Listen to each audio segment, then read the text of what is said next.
not about what we do, it's about how we do it. It's not about what we say in our minds, it's about how we say it. And how we say is far easier to change than what we say, which is slap bang in the face of positive thinking. Because it's not about trying to think positively, it's about how you're thinking negatively. And when you change how you're thinking negatively and change it enough, then those negative thoughts don't affect you anymore. And then the negative thoughts let go of you. They go away by themselves. You don't have to try get them to go away. They release themselves because you've just changed the way in which they sound. If you think about that internal dialogue or that self-talk or that chatterbox or the monkey mind, what we're talking about here is how to get the client to not take that internal dialogue so serious, playing with the sound qualities of your and other people's internal dialogue so that you and they may become more resourceful. The effect of the internal dialogue is more relative to the qualities of the internal dialogue than to the content of the internal dialogue. I'd like to do another fun, quick little demonstration that highlights this point a bit further. Okay, this is a real fun thing. You're not going to have to talk about anything at all. You're actually just going to be a prop. And I need 2 props. Great, 2 ladies, thank you very much. Who'd like to do almost nothing and who'd like to do less? I'd like to do less. Would you like to do almost nothing then for us, Tracy? Thank you so much. So if you turn around and just face our audience. Are you right or left-handed? Right-handed. You're right-handed. This one's got some jewelry on. I'm going to go with this arm, please. In a moment, I'm going to ask you to stretch your arm out in front of you. And then I'm going to ask you to think the thought, I'm weak. I'm weak. I'm so weak. But more importantly is the weak tonality you're going to put into it.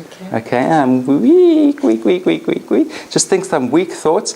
Then I'm going to ask you to lightly press down with 2 fingers above her wrist and notice how weak in terms of how much resistance there is or how strong, how much resistance there is on that arm when this demonstration subject is doing that. Are you ready, Tracy? Mm-hmm. Okay, arm out.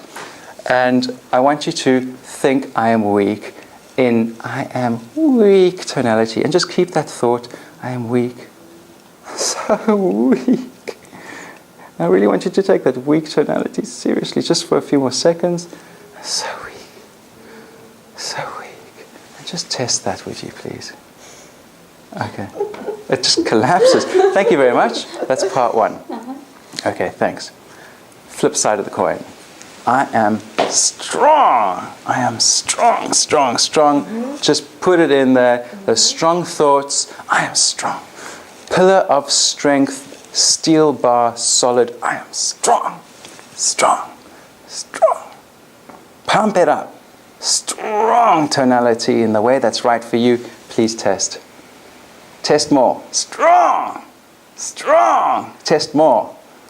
Push down. Strong. Push down harder. Strong. Very good. Thank you. Big distinct difference, isn't there? Okay, thanks. Now check this out. Okay.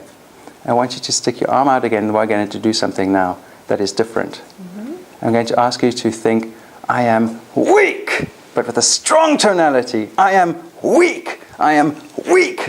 Strong tonality. I am weak. Weak, weak, weak. Weak. Test. Weak. Weak. What's happening? Weak. Be weak. Thank you very much. Sit down. Does that prove the point? Yeah. It's about the tonality, not about the content. In NLP, your ability to be animated and to lead the client through your changing of states and leading them to what that you want them to do is important. We're very permissive and indirect, a la Ericksonian style. But sometimes we can be very direct. We say to the client, okay, do that. But it's not because we know better than the client or we're deciding what is best for them. It's because in that part of the process, there's just a little step. And we're dealing with qualities of internal dialogue, right? We're dealing with a tiny little fractal of the problem. But that part has to be dealt with in a very deliberate way. And if you're not very direct, then it doesn't have the impact. We've just been speaking about the auditory submodalities. In this way, you can help people in tremendous ways. When you can play with submodalities, that opens the door to a whole bunch of NLP techniques that, when applied, are useful to help clients overcome many types of habits and addictions, phobias, beliefs. If you think about that internal dialogue or that self-talk or that chatterbox or the monkey mind that used to talk you into that old problem, and as you think about that now, are you feeling differently? What we're talking about here is how to get the client to not take that internal dialogue so serious, and playing with the sound qualities of your and other people's internal dialogue so that you and they may become more resourceful.